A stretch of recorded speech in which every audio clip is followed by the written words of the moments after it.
Hello everybody, welcome to the Stripped Down Kitchen where we make quick, healthy, delicious meals. My name is Mike, I'm your chef and host, and we call it the Stripped Down Kitchen because I want you to hold me accountable.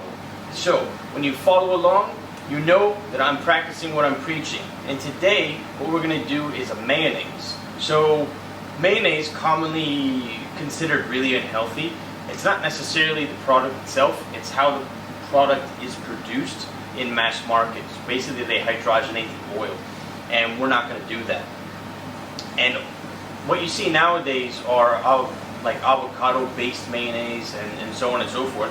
This is just a regular mayonnaise to give you the fundamentals of how to make a mayonnaise, so that you can make the flavor whatever you want. You can use flax oil or avocado oil or a nut oil. But this is just your basic, straightforward mayonnaise.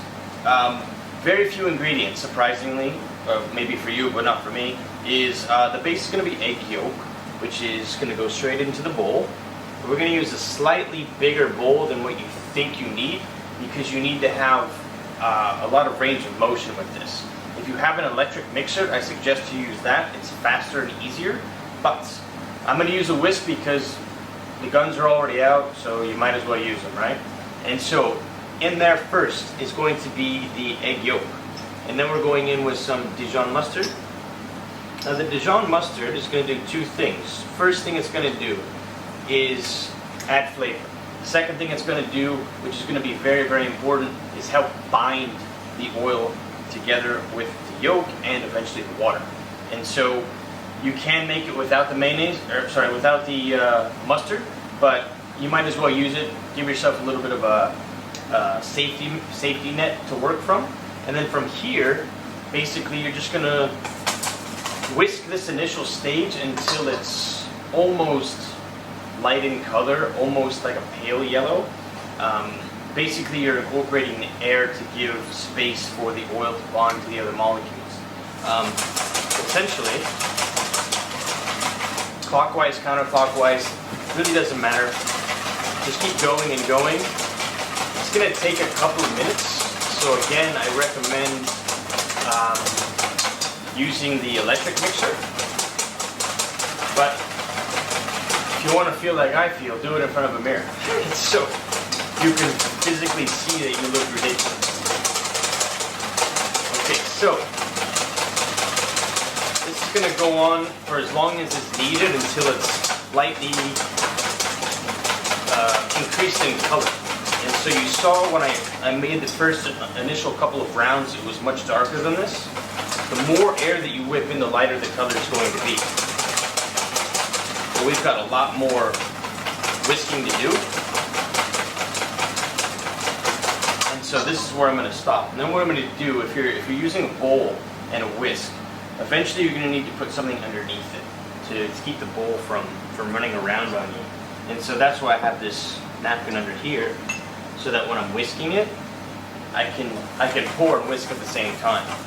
And so what you're going to do, and this is the only real crucial step, is to initially pour in this extra virgin olive oil very, very slowly, just maybe a tablespoon or two at a time. And don't add any more until that initial fat has already been incorporated. And so that's what I'm going to do with this first bit of oil until I feel comfortable enough to go a little bit faster. And then we're going to add in a little bit of lemon juice, again for seasoning, for a little bit of acidity.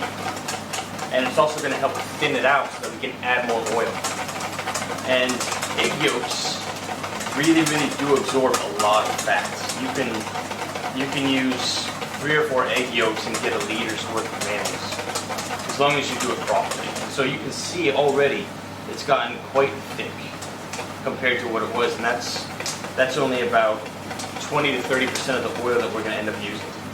And so of course, it's going to get thicker and thicker and thicker to a point to where your spoon's going to be able to stand up in it almost. And that's the point where you're going to add in some water to thin it out, add in some other liquids to thin it out. But that's a very tricky process.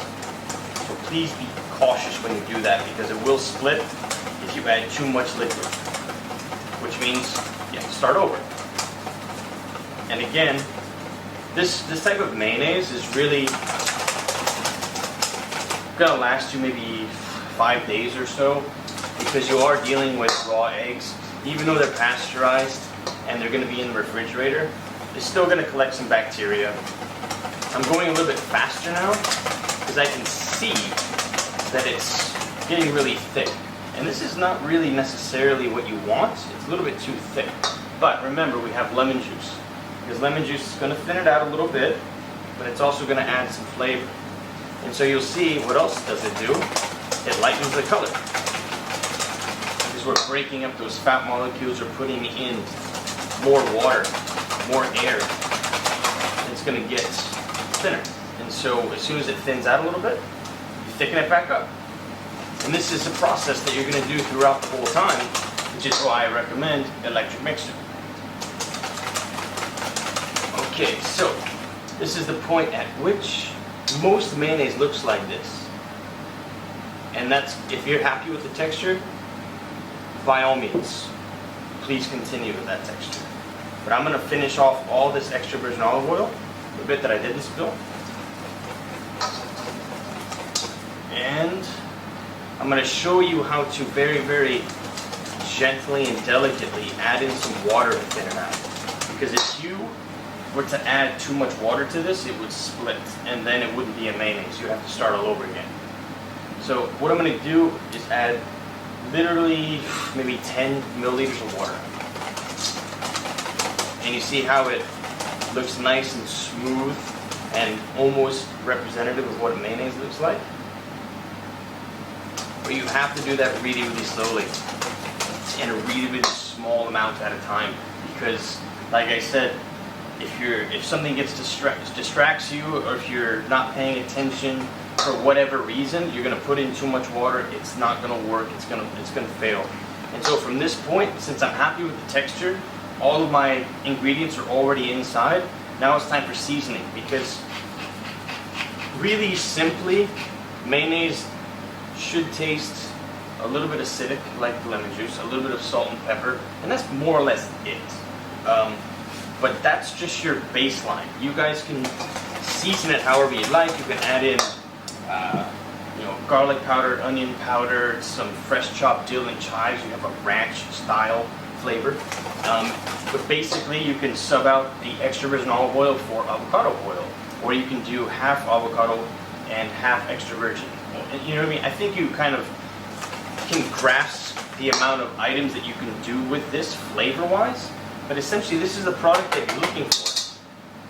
So once you're happy with the seasoning, once you're happy with the texture, which should be right about this, then you can go ahead and stop, put it in an airtight container, put it in your fridge. You have a solid 5 days to 7 days. And then the bacteria is going to get a little bit too much and you throw it away, or if you have any left, and then make a new one. But really, this is just to establish your baseline. So this is a basic mayonnaise, and sort of the flavor combinations are almost endless. You can use it as a dip and so on and so forth. Really helps out with people on ketogenic diets. Really helps out with vegetarians that eat more fat in their diet. I implore you guys to try it, because it is quite simple. It's quite fast, even if you use a whisk. But if you don't use a whisk, you get a chance to show the guns. So I hope you guys enjoyed. Please subscribe if you haven't already, and please tell all your friends. Until next time, this has been the Stripped Down Kitchen.